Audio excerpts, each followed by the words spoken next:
Timeout is a group of procedures that denies a student access to reinforcement for a fixed period of time contingent upon a specified behavior. In short, timeout refers to time out from positive reinforcement. Some mistakenly think that timeout is simply making a student sit in a corner, go to the office, or spend time in a separate room. Instead, timeout denies a student access to opportunities for such reinforcements as points, tokens, peer attention, adult attention, or preferred activities. Remember, for timeout to be effective, students must lose access to a highly reinforcing environment or activity. While there are numerous methods of denying access to reinforcers, timeout procedures generally fall into three categories: non-seclusionary, exclusionary, and seclusionary. Notice these methods are on a continuum from least to most restrictive. This continuum of timeout procedures enables instructors to effectively deal with annoying or mildly disruptive behaviors such as tattling or out of seat, to more severe behaviors like physical or verbal aggression and destruction of property. To ensure timeout procedures are applied appropriately and consistently, staff members must receive ongoing training and feedback. Let's examine the timeout process in detail. Keep in mind that this process uses the same steps regardless of which timeout procedure you choose to use. First, identify and define the problem behavior. A well-defined behavior is essential when collecting data and communicating results with other team members. The behavior must be defined in observable and measurable terms. In other words, something you can see and count. For instance, Dylan causes problems is too vague.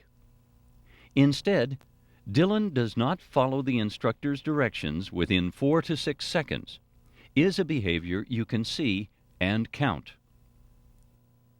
Likewise, Tina is unmanageable is better stated: Tina disrupts the classroom by talking, poking other students, or taking their materials. Once the behavior is defined, inform the parents and provide them with a written description of the procedures.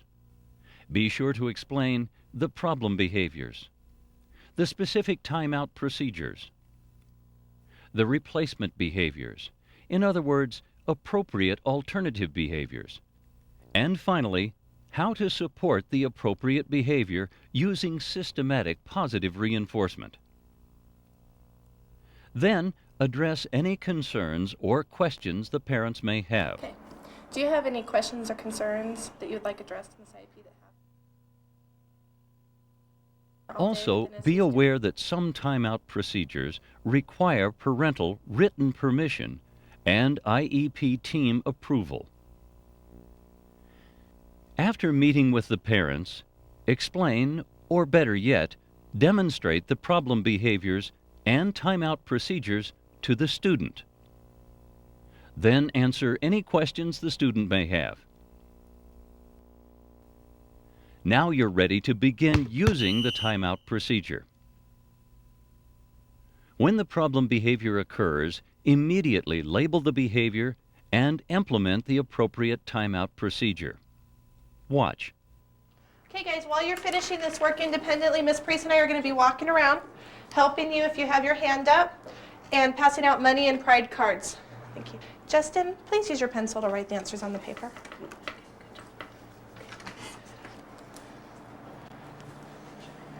Okay. Cody, you doing okay? Okay, do you have any questions? No? Okay, great. Thank you. Sergio listens for working quietly, works hard. Justin, I need you to use your pencil to write on your paper.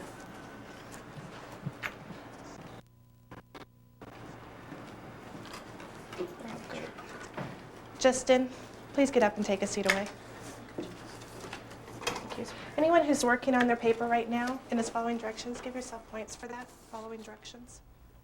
Previously, the IEP team determined how much time Justin will spend in timeout. The IEP team considered such factors as the nature and severity of Justin's problem behavior, his age, and his behavior while he is in timeout. The team also referred to the LRBI rules for specific guidelines.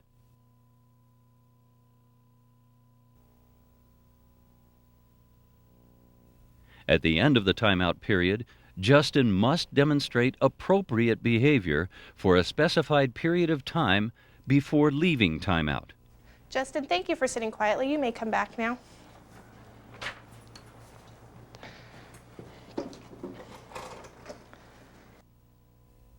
Once the timeout period has ended, provide the student with an opportunity to once again receive reinforcement for appropriate alternative behaviors. Be sure to avoid lecturing, talking, or joking about timeout or the problem behavior. Instead, quickly re-engage Justin in the ongoing task. Okay, so let's try this one. What would you do first? What's your first step here? 0 times 0. Okay, great. Put the answer down. Great. 0 times 8. Yeah, you got this. Great. Now, do you know what to do now? 3 times 0. Okay, well, before you do that, great. Now you remembered it. You're doing wonderful. Thank you for coming back quietly and following those directions. Occasionally, students use timeout to avoid unpleasant tasks such as completing a difficult assignment. If this occurs, require the student to complete the task upon returning from timeout. Next, maintain a high rate of positive reinforcement for appropriate replacement behaviors. Eric, that's inappropriate hands. Take a seat away and sit quietly, please. For timeout to be effective, students must truly lose access to a preferred positive setting.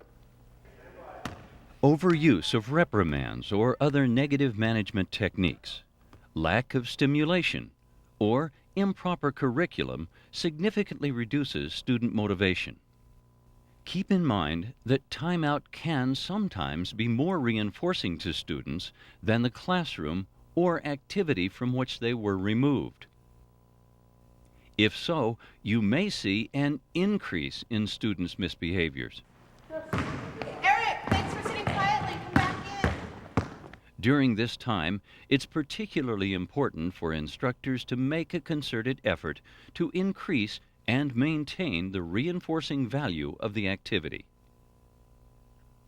Finally, monitor the student's progress. Be sure that teachers, paraeducators, and other individuals working with students are properly trained to use timeout procedures. Then, following the timeout procedure, immediately record the date and the behavior on a data collection form. Remember, anecdotal records alone are not considered sufficient behavioral data or timeout documentation for IEP goals and objectives.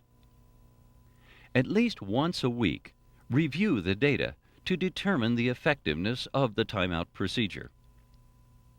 If using timeout does not result in a decrease in the problem behavior over time, then the team should examine such factors as consistency of implementation, rates of reinforcement, and use of alternative strategies. There are many timeout procedures from which to choose. Unless a student's behavior is dangerous to others, we suggest starting with a less restrictive method. Let's review. First, identify and define the behavior. Be sure to use observable and measurable terms. Next, inform parents regarding the student's problem behavior and what timeout procedures you will use. Also, inform the student. clearly explain or demonstrate what behaviors will result in using timeout. Then you're ready to apply timeout procedures. Following timeout, reinstate the student's access to reinforcement. Make sure you maintain a high rate of positive reinforcement in your classroom at all times for appropriate alternative behaviors. Finally, monitor the student's progress. Now that you know about procedures, let's talk about specific kinds of timeout strategies. For instance, these 6 less restrictive methods are variations of non-seclusionary timeout.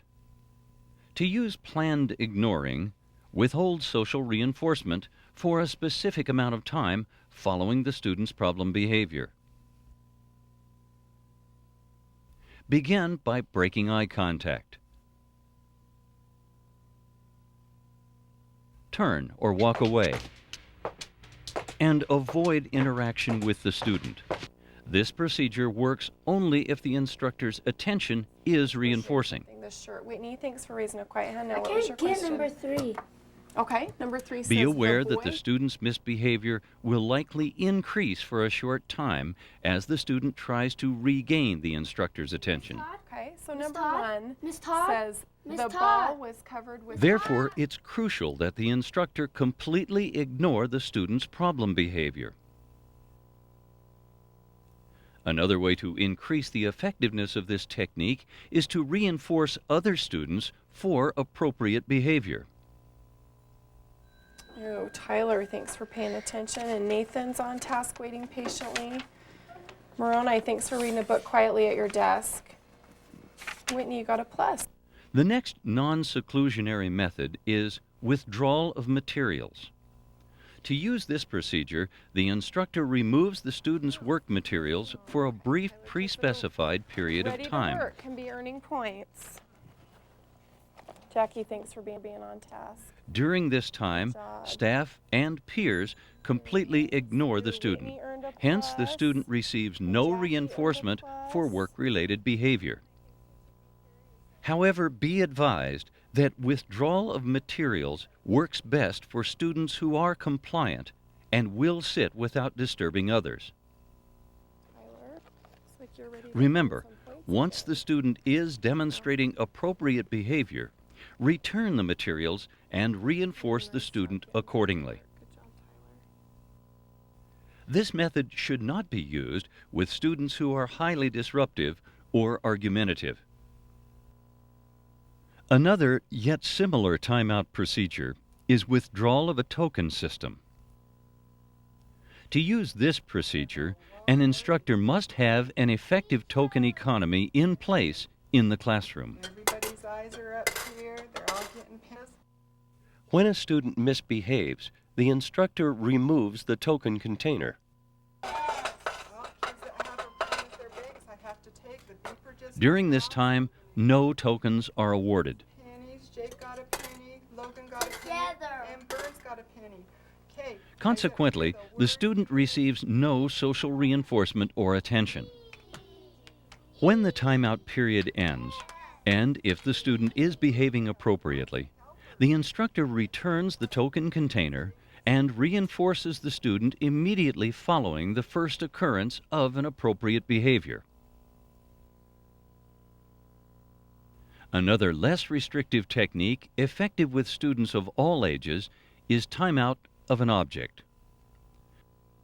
To use this method, the instructor takes away for an allotted period of time a favorite object or toy the student is allowed to have in the classroom. Please put your toy inside your These objects or toys might include a CD player, Game Boy, keychain, stuffed animal, hat, or classroom pet. As with all timeout procedures, the instructor labels the misbehavior and states the consequences. Okay, Lance, this is not following directions. Protons I need for you to give me the 400. toy so that I can put it in timeout Why? and start participating in the assignment. Which one for My toy. Which one was Protons it? for 400. Protons for 400. Thank you. Protons for The object is then placed in a designated timeout area, such as on a shelf or the instructor's desk. Timeout of an object works well when a student views having his favorite object in the class as a special privilege. For this procedure to be effective, the teacher must have control of the object at all times. Before using the procedure, make sure the student understands that if he is given the object during work time and he plays with the object without permission, the object is automatically timed out. A word of caution. If the student engages in a tug of war with the instructor when removing the object, discontinue the procedure to avoid escalating the problem behavior. For young or intellectually disabled students, consider using a timeout ribbon. To use this technique, make a ribbon that the student can wear around his neck. While wearing the ribbon, a student has full privileges and access to all reinforcers. Often, students consider wearing the ribbon a special distinction that thereby becomes inherently reinforcing.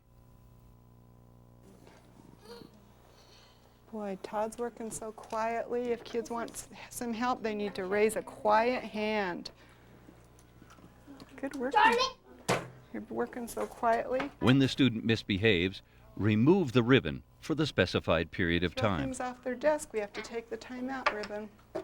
During this time, avoid giving the student reinforcement of any kind. Working. If he has a problem, he raises a quiet hand, doesn't yell in class. Todd's working.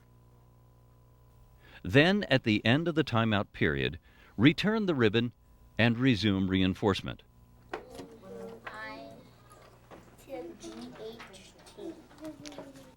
Remember, if the student resists the removal of the ribbon, discontinue the procedure. The final non-seclusionary method is head-down timeout. Okay, we're going to go on to the next time now. This So get procedure ready. works well with young, relatively compliant students. This is, you've just gotten to school. Ooh, Travis gets a plus. He's writing his answer down. And Tyler's writing his answer down. Thanks for paying attention, Moroni. Inappropriate noise. Cass, put your head down, please. I really like the way Jackie's Head-down timeout is a simple and common method that requires the student to place his head on the desk. The student should remain that way until the instructor indicates when the timeout period is done. Remember, you should never physically force the student's head on the desk or apply any pressure to the student's back or neck. Moreover, if the student consistently fails to place his head on the desk as directed, then use another timeout procedure. The next group of timeout procedures is more restrictive than non-seclusionary methods. Exclusionary procedures remove the student from the instructional setting, short of going to a timeout room. The first of 4 exclusionary methods is contingent observation. Everybody came up with the same way. It looks like a dime, a nickel, and a penny. Contingent observation works well for minor problems such as talkouts, touching other students, and other mild disruptions. Okay, Jackie, that's not following directions. Walk back and take a... When the problem behavior occurs, remove the student to a designated timeout chair for a short period of time to observe but not participate in classroom activities. However, if the student repeatedly attempts to leave the designated chair or interact with others, use a different strategy. Another similar procedure is no-look timeout. Typically, the student is placed in a part of the classroom where he cannot view his peers. Under your bed. Logan, you're not leaning back on your chair. You're doing exactly what you're supposed to. Austin has his eyes where they're supposed to be. Calling your direction is to pull your chair up or to put your head down. No. Okay, go take a think chair. For example, the student's chair may be turned toward a wall or placed behind a partition. Potential difficulties with this method include noisy or disruptive behavior, throwing objects from behind the screen, or frequently leaving the designated chair. Look, under my bed. There's a scary, hairy animal under my bed. There is a hairy animal under the bed. Look, it's Colin, you're doing a good job. Let's go back Look at and his eyes up see if here. you can help Colin, him, you're doing Scott. a Put great your job. Your hands eyes are down. where they're supposed to be, so you can get a penny now. You'll have to go back. Also, be sure not to place the student in a separate room within the classroom, such as a closet or bathroom. In doing so, you move from exclusionary to seclusionary timeout. Seclusionary timeout requires pre-approval and adherence to strict guidelines. You want the banks, right? Yeah. Okay, let's have Austin and Logan get your banks and take them right over to The next exclusionary method is timeout to another classroom.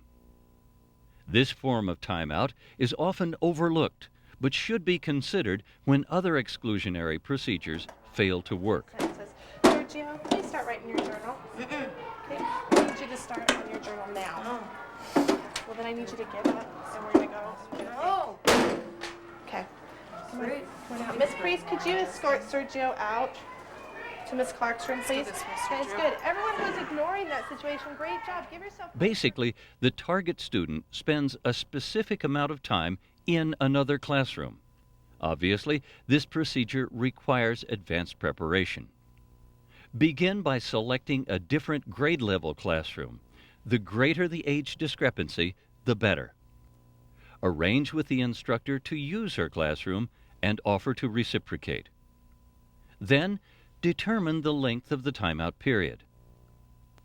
Both instructors need to provide a desk or table as a workplace for the timeout student. Also, prepare adequate materials that the supervising instructor can use during the timeout period. During timeout, the student may work on other assignments. The supervising instructor should avoid any form of reinforcement, including other adult or peer attention. Following the designated timeout period, generally 20 to 30 minutes, the student should be escorted back to his classroom. The final form of exclusionary timeout is in-school suspension. Page 27, good. You're reading independently? Good. Sergio, I need Sure, you to I'm turn gonna around, kill you. please. And get The your- misbehaving student is removed to a separate classroom designated solely for in-school suspension and supervised full-time by a trained adult. Typically, the best times to assign in-school suspension are times the student values most, when he can be with his friends, such as during lunch, recess, or after school. Mr. Frano, Rob was not following rules in my classroom. He was threatening another student, and because of that, he needs to do in-school suspension. A student assigned to in-school suspension generally spends from 1/2 to a full day working on assigned classroom material. During this time, the supervising adult refrains from delivering any reinforcement through conversation or other forms of attention. In fact, to avoid complications when using any of the timeout procedures, be sure to do the following. Refrain from talking, counseling, or arguing with the student who is in timeout. Don't let the student determine his own time. Avoid extracting a confession from the student. Remove objects of interest to the student in the timeout area. Avoid using hallways for timeout. And avoid restraining or struggling with the student. The most restrictive and final form of timeout is seclusionary timeout. In this case, the student is removed from the instructional setting to a designated timeout room. Keep in mind, a timeout room is not designed to scare the student, but to remove the student from a reinforcing environment. Timeout to a timeout room must reflect the nature and severity of the student's problem behavior. This restrictive procedure must be used only for the most severe behaviors, such as tantrums, physical aggression, or extreme noncompliance. Do not use this procedure for minor problems like off-task, talkouts, or out-of-seat behaviors. Seclusionary timeout has significant legal and ethical implications. As a Level 3 intervention within the LRBI rules, timeout in a timeout room requires prior approval of the IEP team and written parental permission. Furthermore, all teachers and instructional assistants using this form of timeout must be trained to demonstrate mastery of the procedure. Also, before employing this method, seriously weigh the following questions. Is my classroom a positive, reinforcing environment? Can timeout be implemented with minimal student resistance? Have I explained the expected classroom rules and behaviors, as well as consequences for misbehavior? Have I previously explained to the student the timeout procedure and expected behaviors? Have I reviewed and complied with district and state regulations concerning the use of seclusionary timeout? And finally, am I consistently reinforcing replacement behaviors? Whitney, thanks for taking care of yourself over here. Travis is focusing on his spelling. Guys, in about 5 minutes, it's going to be time to go to lunch, and all the kids who are done with their seat work can go to lunch in 5 minutes.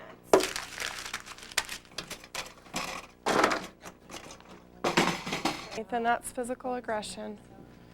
You'll need to come to the timeout booth. Come on. Begin seclusionary timeout using a calm, neutral voice to identify the student's misbehavior when it occurs.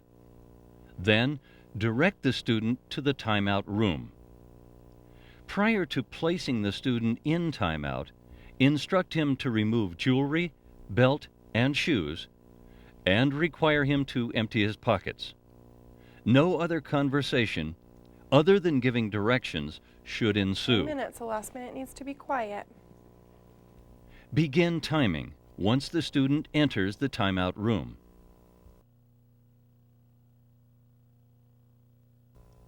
The length of the timeout period must be specified in advance. A general rule of thumb is 1 minute per year of the age of the student. For instance, a 10-year-old would have a 10-minute timeout. A student should not spend more than 55 consecutive minutes in the timeout room. During seclusionary timeout, an adult must be in relatively close proximity to the timeout room and make frequent visual checks to ensure the student's safety. Be sure to record the use of timeout on the timeout log posted near or on the door. At the end of timeout, the student should be quiet for a short period, generally 30 to 60 seconds, before he is released. Releasing a student from timeout while he is misbehaving only serves to reinforce the inappropriate behavior. When the student returns, make sure he is required to complete the task he was engaged in prior to timeout. Later, when the student is behaving appropriately, review with him the misbehavior that resulted in timeout. On a weekly basis, review the timeout data to determine the effectiveness of the procedure. A word of caution. Do not presume that by solely watching this video, you are qualified to administer timeout procedures. You must be thoroughly trained, and you should review regularly your state and district guidelines for use of seclusionary timeout. It's also a good idea to document these training and review activities. Timeout from positive reinforcement can be an effective reductive technique in dealing with today's escalation of extreme student behaviors. The potential for misuse by individuals who have failed to receive adequate training has serious consequences. Therefore, to safeguard you and your students while enhancing your instructional environment, be sure to administer timeout procedures correctly and consistently.